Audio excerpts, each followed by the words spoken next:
Մեղադրողների միայն կասեմ հետևյալը. սեփական սխալն ընդունելը, առավել ևս ուղղելը անշուշտ մեծ համարձակություն է պահանջում։ Շատ լավ հասկանում եք, որ 7 տարի առաջ հրաժարականի պարտադրանքի ոգևորության մասնակցելը կամ տոտալ անտարբերությունը ձեզ հանցակից է դառնում այն ամենին, ինչ տեղի ունեցավ դրանից հետո։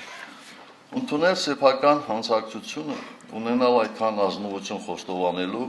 որ ամեն մեկիդ մասնակցությունը հրապարակում թույլ է տվել իշխանազավթին օգտագործել ձեզ իր հեռահար նպատակի համար, չափազանց դժվար է։ Ինչ խոսք, այ ուրիշներին մեղադրել ամենահեշտն է, ուրեմն ինչու չգնալ հեշտ ճանապարհով։ Մեր կուսակցության վերջին համագումարին այս թեմայով անգամ ձևակերպում տվեցի, որ ես ձեզ չեմ ստիպել գնալ եւ նախրի միջից պատշել ամենաբարձր գոռացողի էշի ճակատը։